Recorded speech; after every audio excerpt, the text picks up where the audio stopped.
ପୂର୍ବତନ ମନ୍ତ୍ରୀ ତଥା ଭାରତୀୟ ଜନତା ପାର୍ଟିର ବରିଷ୍ଠ ନେତା ସମୀର ଦେ ପ୍ରାଣତ୍ୟାଗ କରିଛନ୍ତି। କଟକର ଏକ ଘରୋଇ ମେଡିକାଲରେ ଚିକିତ୍ସାଧୀନ ଅବସ୍ଥାରେ ସେ ପ୍ରାଣ ହରାଇଥିବା ସୂଚନା ମିଳିଛି। ମୃତ୍ୟୁ ବେଳକୁ ତାଙ୍କୁ 67 ବର୍ଷ ବୟସ ହୋଇଥିଲା। ନଭେମ୍ବର 1 ତାରିଖରେ ସମୀର ଦେ ସ୍ୱାସ୍ଥ୍ୟଗତ ସମସ୍ୟା ଯୋଗୁଁ ମେଡିକାଲରେ ଭର୍ତ୍ତି ହୋଇଥିଲେ। ଦୀର୍ଘ ଦିନର ଚିକିତ୍ସା ପରେ ଶେଷରେ ସେ ଇହଲୀଳା ସମ୍ବରଣ କରିଛନ୍ତି। 10 ଜାନୁଆରୀ 1957ରେ କଟକରେ ଜନ୍ମଗ୍ରହଣ କରିଥିବା ସମୀର ଦେ ଜଣେ ଦକ୍ଷ ରାଜନେତା ଭାବେ ବେଶ୍ ଜଣାଶୁଣା ଥିଲେ। ସେ ଏକାଧାରରେ ଜଣେ ଆଇନଜୀବୀ ଏବଂ ରାଜନେତା ଥିଲେ। ଯୁବାବସ୍ଥାରୁ ସେ ରାଜନୀତିରେ ଏକ ସ୍ୱତନ୍ତ୍ର ପରିଚୟ ସୃଷ୍ଟି କରିପାରିଥିଲେ। ରାମ ଜନ୍ମଭୂମି ଆନ୍ଦୋଳନ ସମୟରୁ କଟକ ସହର ଏବଂ ଆଖପାଖ ଅଞ୍ଚଳରେ ବ୍ୟକ୍ତିଗତ ଭାବରେ ନିଜକୁ ଲୋକଙ୍କ ପାଖରେ ପହଞ୍ଚାଇଥିଲେ। 1995 ମସିହାରେ ସେ ପ୍ରଥମ ଥର ପାଇଁ ବିଧାନସଭାକୁ ଯାଇଥିଲେ। ଏହାପରେ ସେ 2 ଥର ମନ୍ତ୍ରୀ ହୋଇଥିଲେ। 2000ରୁ 2004 ସହର ଉନ୍ନୟନ ମନ୍ତ୍ରୀ ଏବଂ 2004ରୁ 2009 ଯାଏଁ ଉଚ୍ଚ ଶିକ୍ଷା ମନ୍ତ୍ରୀ ଥିଲେ।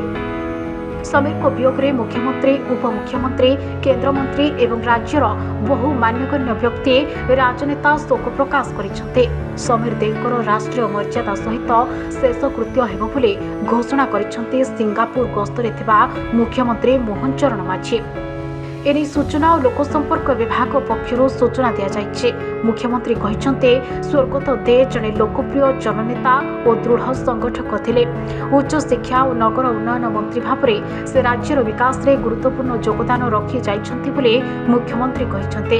ମୁଖ୍ୟମନ୍ତ୍ରୀ ଶୋକ ସନ୍ତପ୍ତ ପରିବାର ବର୍ଗଙ୍କ ପ୍ରତି ସମବେଦନା ପ୍ରକାଶ କରିଛନ୍ତି।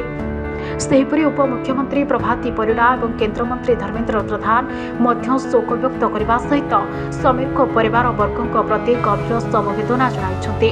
ବିରୋଧୀ ଦଳ ନେତା ତଥା ବିଜେଡି ସଭାପତି ନବୀନ ପଟ୍ଟନାୟକ ଶୋକ ବ୍ୟକ୍ତ କରିଛନ୍ତି। ତାପରେ ଏଇ ଯୋଉ ଡ୍ରେସ ବଦଳା ଅଛି କଲେଜ ମାନଙ୍କରେ ସ୍କୁଲ ତାକୁ କିଏ କରିଛନ୍ତି? ଏଇ ସମୀର ଦେ କରିଛନ୍ତି। ଯେତେକ ସବୁ ପାର୍କ ଦେଖିଛନ୍ତି, ଏସବୁ ଦେଖୁଛନ୍ତି, ଲାଇବ୍ରେରୀ ଦେଖୁଛନ୍ତି, ସବୁ ସମୀର ଦେଙ୍କ ଅବଦାନ। ମୋ ପୁଅ କାନାଡାରେ ଅଛି, ତାଙ୍କରି ଅବଦାନ। ମୁଁ ତାଙ୍କୁ ସବୁବେଳେ ମୋ ପୁଅ ଯାଇଥିଲା ଦେଖା କରିବାକୁ ଆମେରିକା ଗଲା ପୂର୍ବରୁ, ଦାଦା ପ୍ରଣାମ ଯେମିତି କଲା, ଆରେ ମୋର କଣ ଅଛି, ତୋର କାଲି ପରେ ତୁ ଗଲୁ। ମୁଁ କହିଲି ନାଇଁ ନାଇଁ ଦାଦା, ଆପଣଙ୍କ ଅବଦାନ। ସବୁବେଳେ କହିବେ ଆମ ପୁଅ କଲେଜରେ ପଢିବ, ଆମ ପୁଅ ଇଞ୍ଜିନିୟର ହବ। ଗୋଟେ ପୁଅକୁ ହରେଇଲା, କଟକ ଗୋଟେ ପୁଅକୁ ହରେଇଲା, ଗୋଟେ ବଡ ପୁଅକୁ ହରେଇଲା। ଆଶା ଆଉ ବିଶ୍ୱାସ ଥିଲା ଯେ ଭଲ ହେଇକି ଫେରି ଆସିବେ, କିନ୍ତୁ ଭଗବାନ ସାମ୍ନାରେ କାହାର ଚାଲିଲେ। ସାରା ଓଡ଼ିଶା ପାଇଁ ଅପୂରଣୀୟ କ୍ଷତି ହେଇଛି। ଗୋଟେ ସମୟରେ ଆମେ ସମସ୍ତେ ଜାଣିଛୁ ଜଣେ ଦିଗ୍ବିଜୟୀ ନେତା ଥିଲେ, ସେ ଅପ୍ରତିଦ୍ୱନ୍ଦ୍ୱୀ ନେତା ବୋଲି ତାଙ୍କୁ କୁହାଯାଉଥିଲା। ସେଟା ଇଏ ଓଡ଼ିଶାର ରାଜନୈତିକ ମାନଚିତ୍ରରେ ଗୋଟେ ବଳିଷ୍ଠ ରାଜନୀତି ବ୍ୟକ୍ତିତ୍ୱକୁ ଆଜି ଓଡ଼ିଶା ହରେଇଛି। ଏବଂ ତତ୍ ସହିତ ଭାରତୀୟ ଜନତା ପାର୍ଟିର ପୁଣି ଆଉ ଏକ ଏଇଭଳି ଚାଣକ୍ୟ ବ୍ୟକ୍ତି ବୋଲି ଗୋଟେ ସମୟରେ ଆମେ ସମସ୍ତେ କହୁଥିଲୁ ସମୀର ଦେ ଚାଣକ୍ୟ ବୋଲି, ଚାଣକ୍ୟ ବ୍ୟକ୍ତିତ୍ୱକୁ ଆଜି ଭାରତୀୟ ଜନତା ପାର୍ଟି ହରେଇଛି। ଖୁସି ଥିଲୁ କି ଦାଦାଙ୍କର ଟ୍ରାନ୍ସପ୍ଲାଣ୍ଟ ହେଇଗଲା ପରେ କିଡନୀ ରିକଭର କରିଥିଲେ ଦାଦା।